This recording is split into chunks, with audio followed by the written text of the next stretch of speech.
gente! Estamos aqui pela TV Horizonte, a TV de Nossa Senhora da Piedade, a nossa padroeira. Muito obrigado a você, minha amiga, dona de casa, companheira de todos os dias aqui pela TV Horizonte. Muito obrigado pela sua audiência, pelo seu carinho. O senhor aí também, muito obrigado. E vocês sabem, né? Qualquer coisa, olha aqui, eu quero até fazer uma campanha aqui, olha. Inscreva-se no nosso canal, lá no YouTube, TV Horizonte Oficial.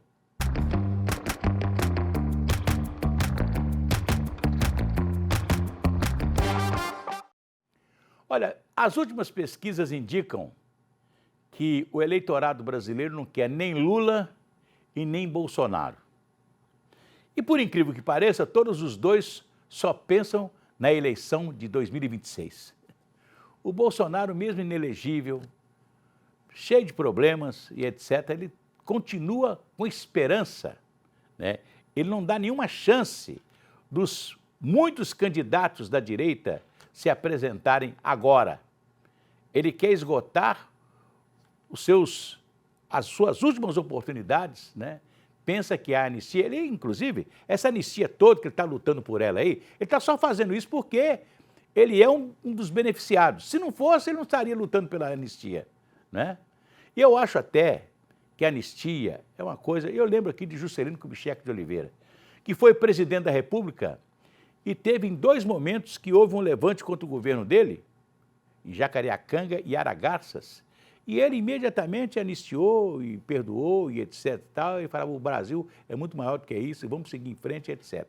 E eu acho até que o Lula, né, poderia, né, naturalmente ter uma grande grandeza se ele propusesse, ó, vamos anistiar esse pessoal aí, porque mais do que isso, já fizeram os integrantes do MST, que já quebraram tudo, arrasaram com fazenda e etc e tal, não é verdade? E a anistia que foi dada em 79, né? A anistia anistiou aqueles que pegaram em armas, que lutaram contra o governo e tal.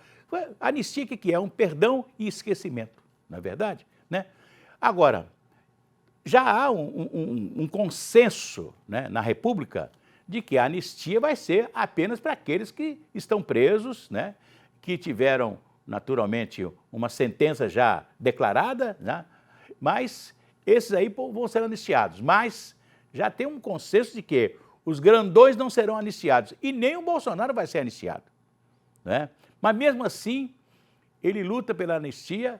Aliás, a liderança do PL na Câmara Federal já entrou com um pedido de urgência para que o projeto seja votado, mas eles estão conversando. O presidente Hugo Mota, que foi eleito presidente da Câmara Federal, com um discurso, mudou o discurso já, né?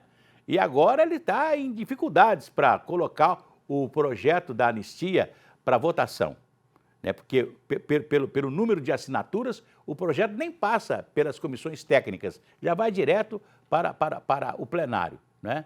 Mas ele quer agora, nós estamos aqui na Semana Santa, né? Lembrar que o Pôncio Pilatos, né, que lavou as mãos, né, no sangue desse justo e disse que ele não tinha nada para julgar e etc. Então, ele está dando uma de Pilatos. Ele quer entregar a responsabilidade de colocar ou não o projeto para votação ao Colégio de Líderes. É porque ele não quer decidir sozinho. Ele quer que o Colégio de Líderes decida por ele. É como Pilatos, né? Estou lavando as mãos, né? Mas o interessante é o seguinte, que as pesquisas indicam que ninguém quer mais nem Bolsonaro e nem Lula. Coisa interessante, né?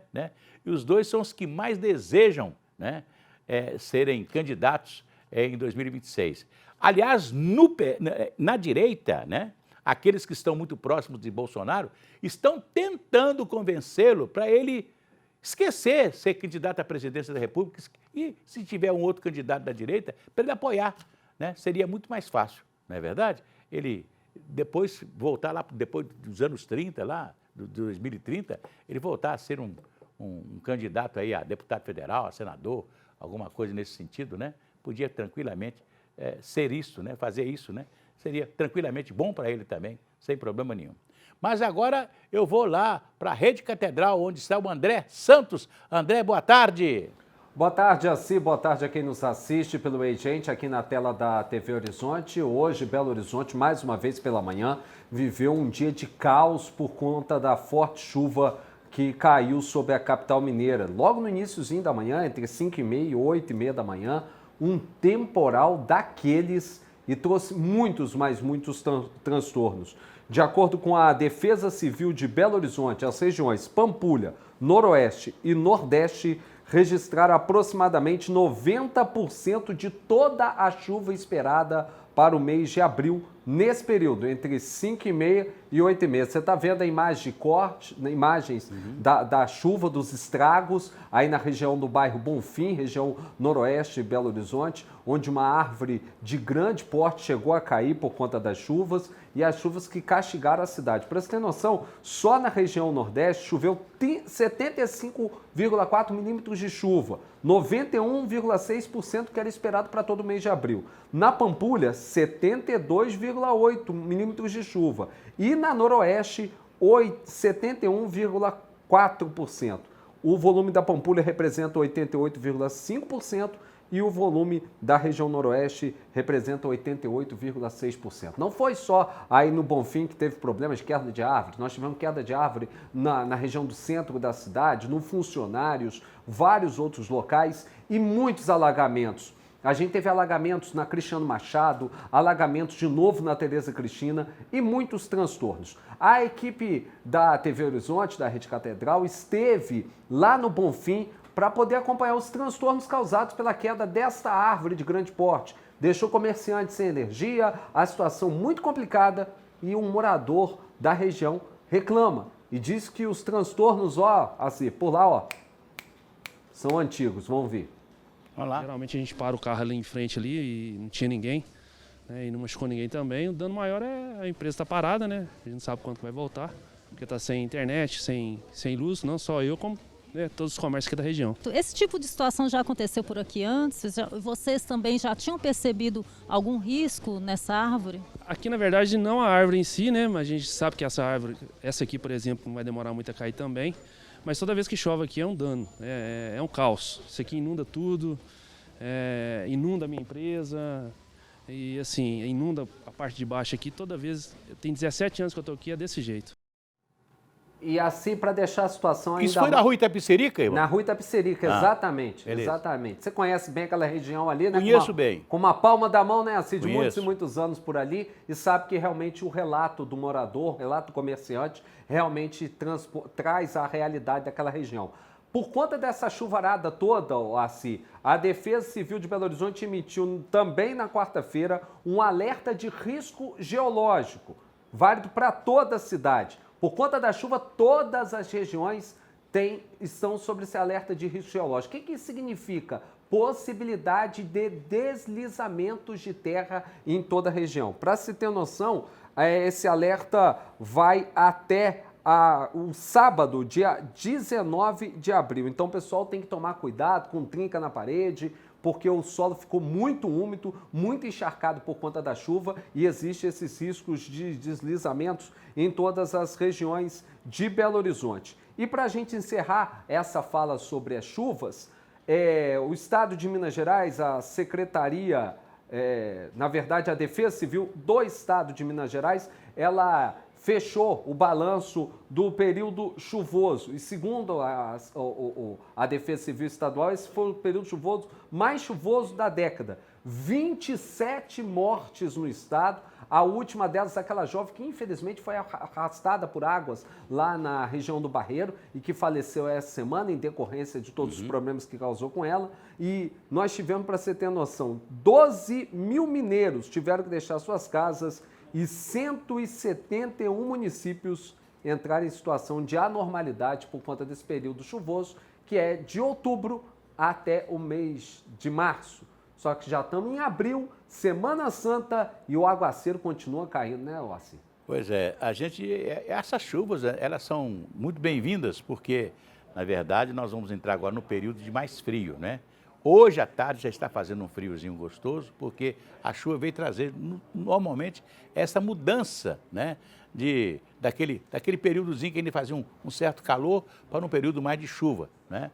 E eu tenho a plena certeza que a Sexta-feira da Paixão vai ser sem chuva, né? Porque me parece que amanhã ainda cai uma chuvinha por aí, né? Conforme você na verdade, anunciou. a gente ainda tem uma expectativa de chover até mesmo na Sexta-feira da Paixão, só que a possibilidade é menor. Essa chuva, pelo menos esse alerta de chuva vai até amanhã ainda. Aliás, historicamente nunca choveu na Sexta-feira da Paixão, né? Chove, por exemplo, no dia 12 de dezembro, dia 13 de dezembro, dia de Santa Luzia, mas nunca chove na Sexta-feira da Paixão. Finados também dá para chover, né? É verdade, é isso aí. Agora eu quero dizer o seguinte, a Rua Itapecerica, ela sofre, não é só com o problema de uma árvore que cai, não, caiu árvore também lá na Savassi, caiu árvore em vários lugares na cidade. Isso é uma coisa comum que acontece sempre quando tem muita chuva na cidade. Às vezes até sem chuva a árvore cai, né? Infelizmente. Mas a Rua Itapecerica, como outras ruas de Belo Horizonte, né, estão padecendo, é porque nós temos aqui uma Secretaria de Desenvolvimento Econômico que ainda não pensou o seguinte, a Rua Itapecerica é uma rua de comércio de imóveis antigos, né? Toda a vida foi uma rua de comércio de imóveis antigos, né? Infelizmente, eles deixaram invadir a Rua Itapecerica com comércio de latinha, de coisas, de botar fora essas coisas, que tem atrapalhado um pouco a Rua Itapecerica, que foi sempre uma rua de comércio de imóveis antigos, né? Aliás, sobre esse negócio de centro da cidade, o centro da cidade de Belo Horizonte está todo acabado, principalmente, né? As lojas todas fechadas, né? Agora, por exemplo, o Café Nice, que foi inaugurado em 1939, né? Que é uma tradição do comércio de Belo Horizonte, está pedindo socorro, né? Porque senão vai fechar as portas, porque não está aguentando, está tendo prejuízo, porque fizeram um centro da cidade só para ônibus.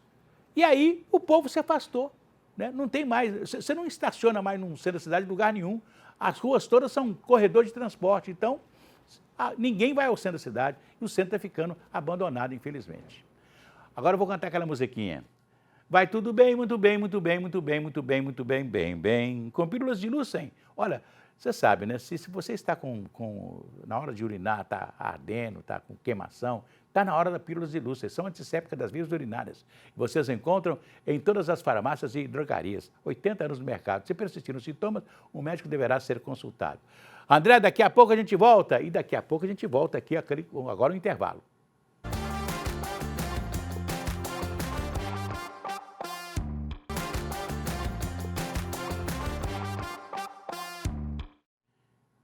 Voltamos aqui pela TV Horizonte, a TV de Nossa Senhora da Piedade, a nossa padroeira. Mais de 400 mil belo-horizontinos vivem em depressão. Só aqui em Belo Horizonte, né? Porque na região metropolitana é muito mais.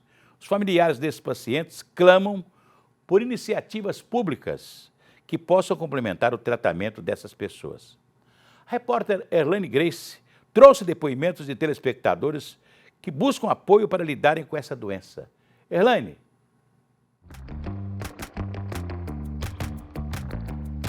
Conta pra gente. Tem uma irmã e um sobrinho que fica na cama o dia todo. Eles não têm coragem de levantar nem para tomar banho. Eles não têm dificuldade para tomar banho. A gente tem que ficar em cima, chamando. E comida levanta se tem, come. Se não tem, come biscoito, qualquer coisa. Além desses meus, tem outros mais longe, que o filho costuma, às vezes, avança na mãe, a mãe também tem problema. Então, são pessoas que ficam dentro de casa e não têm uma atividade mental nem física, que eu acho que seria muito válido se a gente tivesse uma ajuda, que essas pessoas possam ter um acompanhamento. Famílias nesta situação, o nosso desejo é que o governo ache-se um jeito, uma campanha para, não só no momento, mas em todos os momentos, nos ajudar a cuidar dessas pessoas, levando alguma atividade, mas não por um tempo, igual eu disse, contínuo, para ver se elas realmente desejam entrar novamente no mundo natural, porque infelizmente, se continuar assim, muitas delas morrem desse jeito. Olá, Cir. Olá, você que nos acompanha no Ei, gente. Os relatos que nós ouvimos reforçam a necessidade de ampliar o cuidado com a saúde mental. Para muitas famílias, faltam espaços acessíveis que ofereçam atividades que contribuam para o bem-estar de quem sofre com depressão. Além de remédios e consultas, essas pessoas buscam por apoio, escuta, acolhimento e oportunidades. E que a saúde mental seja tratada com a seriedade que merece. A pergunta que fica é: como garantir que essas iniciativas cheguem a quem mais precisa? Fica a reflexão aí para nós e para as autoridades também, não é, Acir? Conta pra gente! Erlane, é difícil, né? Eu sei que a depressão é uma coisa muito difícil. Eu estou aqui com o nosso professor e psicólogo Marcelo Arinos, doutor Marcelo Arinos Drummond, que vem conversar conosco, tem uma vasta experiência já nessa área de psicologia e, inclusive, tratando também as pessoas com depressão. Ter atividade para essas pessoas é um meio para ajudar a passar por esses momentos de depressão? Bom, boa tarde. Boa tarde. Boa tarde a todo mundo. Atividade é muito importante, né? Mas é interessante a gente iniciar com essa pergunta porque a gente tem um senão em relação à atividade, que seria o seguinte: depressão, a gente tem várias intensidades de depressão, né? Desde as mais leves até as mais graves. Quando a pessoa ela tem uma depressão mais grave, bom, toda depressão, o sentimento de culpa é muito presente e traz muito sofrimento ali. Então, nos casos mais graves, a gente tenta estimular a pessoa a fazer atividades e ela, de uma maneira geral, ela não está disposta, ela não tem motivação, ela não tem ânimo para fazer as atividades. Então, quando a gente propõe às pessoas próximas, as pessoas ali que querem o bem, né, de quem está ali depressivo, então muitas vezes essa tentativa que as pessoas, essa tentativa bem intencionada, ela não só não vai produzir efeito, porque a pessoa naquele momento ela não consegue, como vai aumentar o sentimento de culpa da pessoa, porque a pessoa vê, olha, como eu sou ruim, não é? Essa pessoa aqui me ama, quer o meu bem, está me aconselhando, está me estimulando, está tentando me estimular, mas eu não consigo. Então isso aumenta o sentimento de culpa. Seria uma falta de autoestima das pessoas? Assim, a dimensão da falta de autoestima, da baixa autoestima, ela está sempre presente nas situações, nos quadros de depressão. Porque tem um tipo de depressão, né? O sujeito está trabalhando numa empresa, por exemplo, ele é chamado a atenção, ou tem alguma coisa, ele entra embaixo naquele momento e tal, até se recompor novamente. Parece que isso como o senhor disse, é uma depressão leve, né? Isso, que todas as pessoas, todos nós temos, né? Mas tem outras pessoas que a palavra, quando você dirige uma palavra a essas pessoas que têm depressão profunda, uma palavra vale muita coisa, né? Eu diria que uma palavra vale muita coisa e uma escuta vale mais ainda. Não é? É muito importante a gente conseguir, a gente se dedicar, dar atenção para escutar o sofrimento dessas pessoas, que há muito sofrimento. É verdade, eu imagino, né? Porque, eu falei da palavra porque, às vezes, o senhor pode dirigir, às vezes uma palavra mal colocada naquele momento, né? A pessoa tem aquilo como uma coisa assim profunda e aquilo leva aquilo para vários dias, né? Com um problema por causa daquela palavra que você falou. Sim, sim. Quer dizer que ela fica com uma sensibilidade muito exacerbada, não é? Então, dentro do quadro acontece mesmo de você, às vezes, você vai falar alguma coisa um pouco rude, que talvez para uma pessoa mais saudável ficaria um pouco aborrecida, mas tudo bem. Mas você já está ali naquela situação de fragilidade.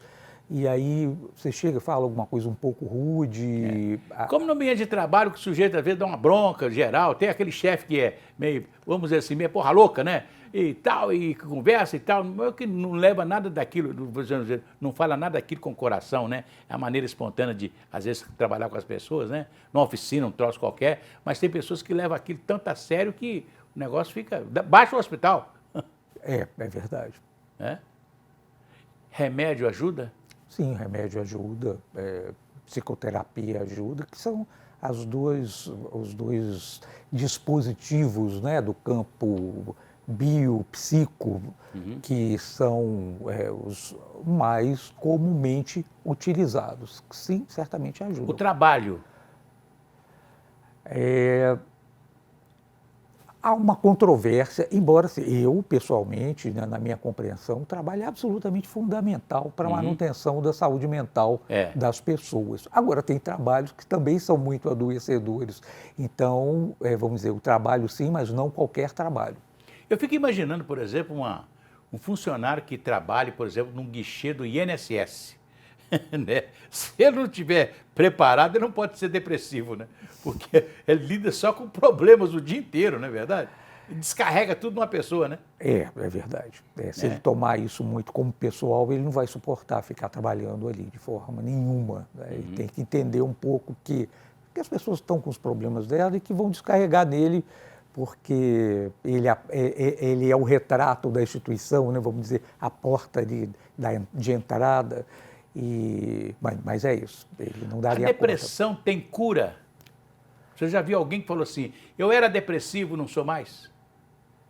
Olha, você tem remissão dos sintomas, ou seja, é possível, há relatos que você tem um grande episódio só durante a vida, às vezes até um episódio grave, e depois não tem mais. Então, é possível, sim, que você tenha tido um episódio, 2 episódios, e depois não tenha mais. Então, você pode falar, foi curado? Se pensar que não tem mais sintoma, talvez a gente possa falar que sim. Tem depressão por área? Por exemplo, né? Uma senhora que casou, né, fica depressiva porque não tem filho. A hora que o filho chega, acaba a depressão? Olha, essa é uma pergunta muito interessante, mas dificilmente é impossível a depressão ser produzida, ser causada por uma razão só. As pessoas tendem a pensar isso, mas isso não é o que acontece. Quem é depressivo já vem de berço ou já vem vamos dizer, na geração? Olha, há hipóteses, não é, que vão apontar para isso também. Não é? As causas para a depressão, elas são biopsicossociais. Não é? Eu diria que assim, é um conjunto desses elementos que vão se articulando ali, né, para produzir essa situação que é uma situação sofrida. Normalmente uma pessoa que é depressiva, a família dela tem problemas também? Ou existe um depressivo numa família que o resto não tem mais 4, 5 irmãos que não tem problema nenhum? Bom, é possível você ter uma família onde você tem uma só pessoa apresenta a depressão. Isso daí é totalmente possível. Agora, uma pessoa depressiva, principalmente uma pessoa depressiva grave, o convívio com uma pessoa depressiva grave é um convívio que é bastante desafiador. Há preconceito contra as pessoas? Existe muito? Completamente. Há muito preconceito. Todo tipo de sofrimento, transtorno mental, traz muitos preconceitos. As pessoas têm dificuldade, né? Como tem um julgamento, né, muito grande. Você está com preguiça, ou você está com má vontade, ou você está com... Então, o preconceito é muito grande. Por isso, muitas pessoas até nem procuram ajuda, principalmente homens, não é? Que tendem a não procurar ajuda pelo preconceito. A moça que foi entrevistada por nós disse que o poder público faz muito pouco. O poder público pode fazer muita coisa pelo depressivo? Bom, o que a gente tem no campo da área da saúde, especificamente, você tem as unidades básicas de saúde que atendem tanto os médicos quanto profissionais da área da psiquiatria, eventualmente, da psicologia também, que fazem o atendimento de depressões. E para os casos mais graves, a gente tem os CERSANs e os CAPs, né, que aqui em Belo Horizonte a gente chama de CERSANs, que são voltados para os casos mais graves. Então, você tem uma rede de atendimento, sim, uma rede dentro do campo do SUS. Professor Marcelo Arinos Drummond, o senhor quer deixar uma rede social, algum endereço, alguma coisa que as pessoas possam falar com o senhor, alguma coisa? Sim, podem falar pelo Instagram, embora não seja o Instagram profissional, mas é o @Marcelo Arinos, as pessoas me encontram e podem fazer contato por lá. É isso aí. Marcelo Arinos. @Marcelo Arinos. Eu vou falar Isso. agora com a nossa central da Rede Catedral, o André Santos. André, e aí, André? Olha só, presta atenção assim, se você fizesse com um menino uma ciricutice dessa, o que acontecia com você? Um menino, um adolescente, saiu com outros 3 colegas para dar um rolezinho na BMW dos pais, lá no bairro Cidade Nova, em Belo Horizonte. Só que aí a falta de habilidade, falta de perícia, e é claro, não podia nem estar dirigindo, o menino perdeu o controle do veículo e acabou abraçando uma árvore na rua Doutor José Silva Martins. O carro ficou completamente destruído e os meninos, ó, deram no pé, são perna pra que te quero, sebo nas canelas para o negócio não ficar pior. Só que aí câmeras do Olho Vivo flagraram a situação, a PM foi chamada, procurou os pais e a história toda veio por terra. O fato é que, de acordo com os pais do menininho, desse Pimentinha, para não dizer outra coisa, né? Ele pegou o carro sem autorização dos pais e quase, na hora do acidente, atropelou uma mulher que passava pela calçada. Olha o tamanho do perigo da falta de responsabilidade e da falta do que fazer dessa meninada. Meninada hoje está precisando de um pouquinho de limite, né, Assi? Se é na nossa época, ai, a Páscoa ia ser, né, daquele jeito. Pois é, infelizmente, né, isso acontece muito. Eu lembro que quando o meu filho era pequenininho, né, toda criança gosta de carro, toda criança gosta de automóvel, não é verdade, né? É verdade. Então, o que eu fazia com meu filho? Eu deixava ele, eu tinha um Fusquinha, um carro muito tranquilo, sem problema nenhum, né? Então, eu tinha um Fusquinha e eu ia levá-lo para a escola pela manhã, a primeira coisa que ele fazia, eu ensinei ele a ligar o carro, né? Colocar em ponto morto e ligar o carro. Ele ficava numa alegria muito grande porque ele ligava o carro, né? E ficava me esperando, eu acabava ali e tal, ele já estava com o carro ligado, eu já estava preparado para sair, ele ia para o banco lá, mas ele tinha aquela coisa de ficar no carro, que toda criança gosta, né? Eu ficava lá igual um coió lá também. Prova que o primeiro brinquedo do menino é um carrinho, né? Exatamente. O primeiro brinquedo do menino é um carrinho. É verdade. Então, quer dizer, nós temos que ter muito cuidado com isso, né? Tem que conversar muito com a criança, porque senão a criança faz isso, né?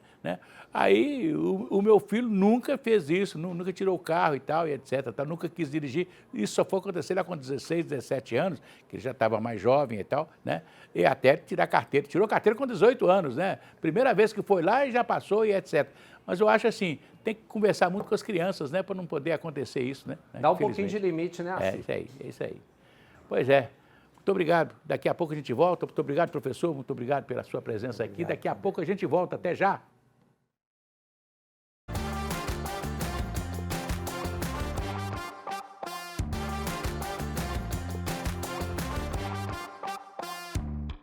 Conheça a Oral Sim. Há mais de 20 anos de mercado.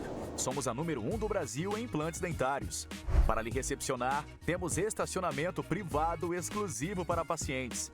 Nossa equipe de doutores faz com que sejamos referência em serviços de implantes dentários, prótese protocolo, lentes, facetas, clareamento dental, ortodontia Invisalign e clínica geral. Pensando em seu conforto, contamos com moderno raio-x panorâmico digital e scanner intraoral tecnológico.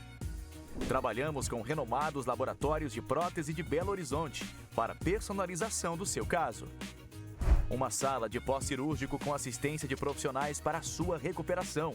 Você que sempre sonhou em transformar o seu sorriso, o seu dia chegou. Meu nome é Dr. Ricardo Justo e nós, aqui da Oral Sim Implantes, estamos te aguardando para transformarmos o seu sorriso. Venha! Oral Sim, o nosso carinho constrói sorrisos. Olha, eu te convido a fazer um exame lá no Oral Sim. Sua boca não está legal? Você está com alguns problemas do dente? É a gengiva? São os dentes que estão tortos, que estão horríveis, né? Você quer melhorar isso aí? Ter uma nova imagem, um novo sorriso? Fale com a Oral Sim. 2117 3300. É só ligar nesse número. 2117 3300. Você pode fazer todo o tratamento dentário lá na Oral Sim. Ele pode começar do mais simples e chegar até ao implante dentário. Você sabia que para você fazer um implante dentário na Oral Sim, o implante superior, né, sem enxerto ósseo, fica em R$ 13.500 de todos os dentes. E outra coisa, você ainda pode pagar em 18 vezes. Uma dentadura simples é 2.640. Você paga em 6 vezes. Né? É para você fazer um tratamento. A Oral Sim está ali, na Avenida Pedro II, esquina com Ervalha, ali do lado da Cantina Minas Goiás, logo depois do Portal Auto Shopping. E também na Avenida Contorno, em frente ao Hospital Felício Roxo, do lado da Araújo. Agora ligue 2117-3300. 2117-3300. Você liga nesse telefone, marca a sua consulta, que é totalmente gratuita, eles vão fazer tudo para você. Tá legal? Pois é. Agora vamos ao nosso Você Sabia? E hoje a nossa Suelen Ogando vai falar sobre saúde e bem-estar em Belo Horizonte. Suelen. Ei, você sabia? Ei, você sabia que hoje é o Dia Mundial da Voz? E como você tem cuidado dessa que muitas vezes é a sua ferramenta de trabalho? Em Belo Horizonte, há várias clínicas que oferecem atendimento gratuito, assim como via SUS, em que o seu posto de saúde aí do seu bairro pode lhe encaminhar. E fique atento, gente, porque muitas universidades que possuem o curso de fonoaudiologia, como a UFMG e a PUC, oferecem esse serviço mediante um cadastro. Especificamente na PUC Minas, o paciente pode procurar por demanda espontânea ou por encaminhamento de algum outro especialista. E a pessoa precisa apresentar identidade e CPF. Em um primeiro momento, existe uma entrevista para diagnóstico e depois é encaminhada à especialidade. E a clínica abrange todas as especialidades da fonoaudiologia, tá, gente? O atendimento ele é gratuito por enquanto e posteriormente será utilizado o mesmo sistema da clínica da psicologia, em que existe um pagamento de uma pequena taxa, tá, gente? Para quem puder. Já também existe fila de espera. Mas a rapidez no atendimento depende tudo da quê? Da quantidade de vagas, tá? A clínica ela presta serviços de diagnósticos e encaminhamentos.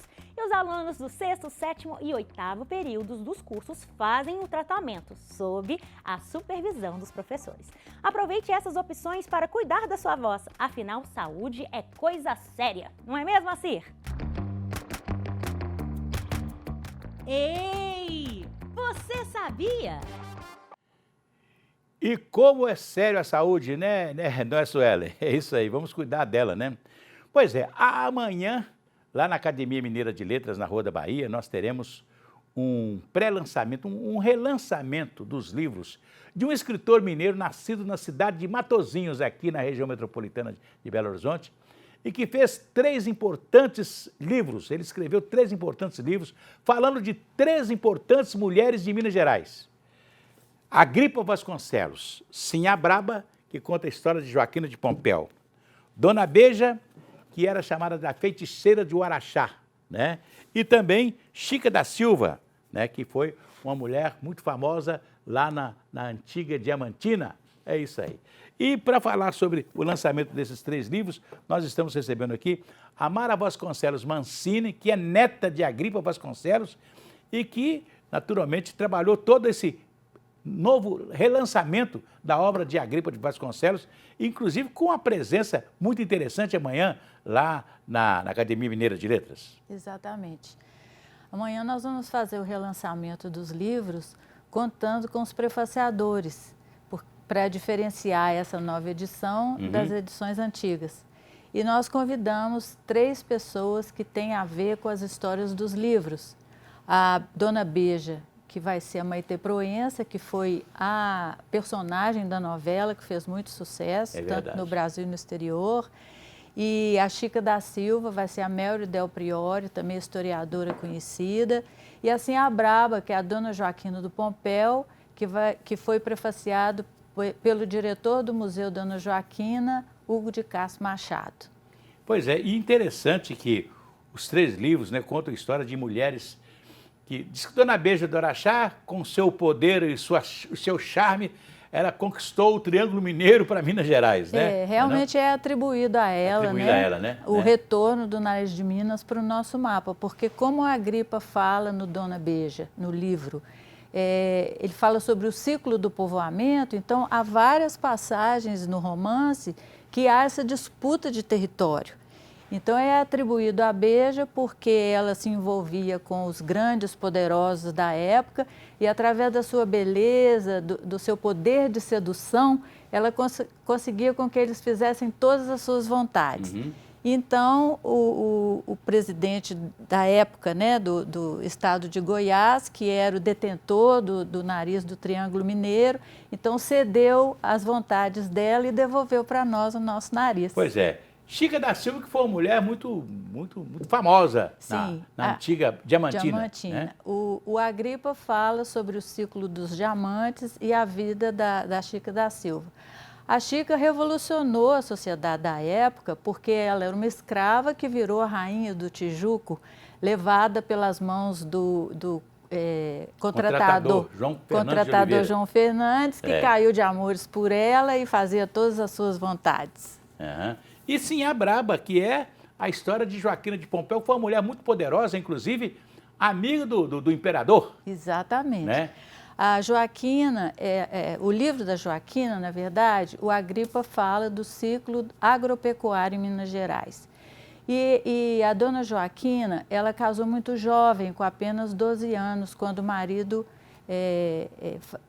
caiu doente, ela teve que assumir todos os negócios da família. E eles eram donos de vastas fazendas. Quando a família real veio para o Brasil, a cidade do Rio de Janeiro não estava preparada para receber aquela quantidade de gente. Então, a dona Joaquina, através de tudo que ela produzia na fazenda, ela mandava os escravos correio até a corte para saber o que eles precisavam e depois mandava todos os suprimentos. Os bois, a carne que se comia com o imperador daquela época, né? Era tudo da fazenda dela. Tudo da fazenda dela. Mandava levar todos os suprimentos que a família real necessitava. A família real com Dom João VI, né? Sim, Dom João VI naquela época. Sim, 1808. Então amanhã nós temos... E tem uma presença interessante que me parece que a Maitê Proença vai estar presente. A Maitê Proença vai vir, porque ela prefaciou o livro e ela vai vir para uma noite de autógrafos. Então eu já convido a todos os telespectadores para ir lá, para conhecer um pouquinho mais sobre a vida e a obra do Agripa, que vai ter uma exposição também, com alguns itens pessoais dele, e para as pessoas poderem compartilhar com a gente essa alegria de recebê-la na Academia Mineira de Letras e também ao Hugo de Castro, que é o outro prefaciador que estará lá autografando os livros. Quer dizer que os dois que fizeram o prefácio vão estar lá, o Hugo de Castro e a Maitê Proença. E a Maitê Proença. Viu? Então eu espero todos lá às 19h30. 19h30, né? Na Rua da Bahia, 1466. Pois é, um prazer, viu? Prazer um abraço para a senhora. E eu vou agora com o meu amigo André. André está lá no jornalismo da Rede Catedral, falando conosco, André. Olha só, se foi aprovado, recebeu um parecer favorável da Comissão de Legislação e Justiça da Câmara de Vereadores de Belo Horizonte, o projeto de lei 155 de 2025. Sabe de que ele versa? Ele estabelece uma multa de cerca de R$ 1.380 para quem portar ou usar substâncias ilícitas em locais públicos de Belo Horizonte. E aí o que seria substância ilícita? É droga mesmo, é maconha, cocaína e por aí vai. Para você ter noção, a lei hoje federal libera o uso, né? Quem tiver até as 40 gramas, né? As 40 gramas pode circular por aí, não é crime, não é nada. Mas o vereador que está à frente dessa questão, agora me fugiu o nome aqui, me perdoa, um vereador do PL, Sargento Jadson, acho que é isso. Ele falou que tem que se aplicar essa multa para poder evitar o aumento da criminalidade em Belo Horizonte. O projeto de lei que passou pela Comissão de Legislação e Justiça, né, também prevê que caso ele seja reincidente, a multa dobre. Agora a pergunta é que não quer calar. Primeira delas, quem que vai fazer a fiscalização e como que essa multa administrativa vai ter que ser paga? Porque aplicar multa administrativa, se não tiver alguma penalidade, quem é que vai pagar a multa administrativa? É verdade. Primeira das questões. Segundo delas, tem todo o cheirinho de ser inconstitucional esse projeto. Agora, o que me deixa espantado, Assis, sabe o que é? A Comissão de Legislação e Justiça, atualmente da Câmara Municipal, ela tem o poder de veto. Se o projeto é inconstitucional, para por ali. É verdade. Não parou, deu continuidade. Vai saber por quê, né? Vai cair. Aliás, as pautas da Câmara Municipal de Belo Horizonte, as últimas pautas, são todas muito conservadoras, né, ultimamente, né? A lacração também danada, né, assim? Tem algumas que é pura lacração, não tem lógica, gente. É isso aí. Muito obrigado. Daqui a pouco a gente volta. Mas eu vou cantar aquela musiquinha. Se a criança acordou, dorme, dorme, menina, tudo calmo ficou, mamãe tem. Auricedina. Auricedina é um analgésico antisséptico de uso local para adultos e crianças, todo mundo sabe. Dor de ouvido, auricedina. Se persistirem os sintomas, o médico deverá ser consultado. Daqui a pouco a gente volta. Até já.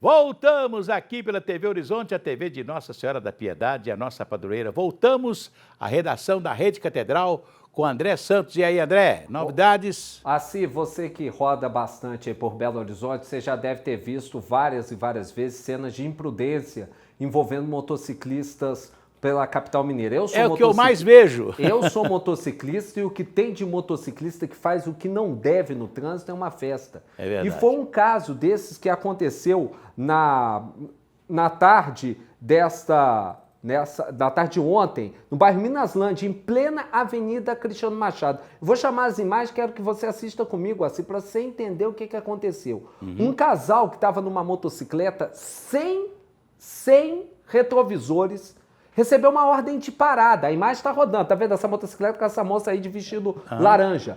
Recebeu uma ordem de parada da Guarda Civil Municipal. Não aceitou a ordem de parada e partiu em disparada pela Avenida Cristiano Machado. Para você ver, esse pedaço ali é perto da Estação São Gabriel, perto daquele acesso para Sebastião de Brito. Nesse pedaço, esse motociclista saiu arrancando um monte de retrovisores de outros veículos. E continuou na disparada. Um pouco mais à frente, ali no Minaslândia, próximo já no acesso ali da Valdemiro Lobo, na entrada ali para o Guarani, esse motociclista perdeu o controle da moto e aí você vai ver o que aconteceu. Tentando gingar para lá, gingar para cá e por aí vai, acabou batendo na traseira de um caminhão. E olha o que aconteceu assim, olha lá.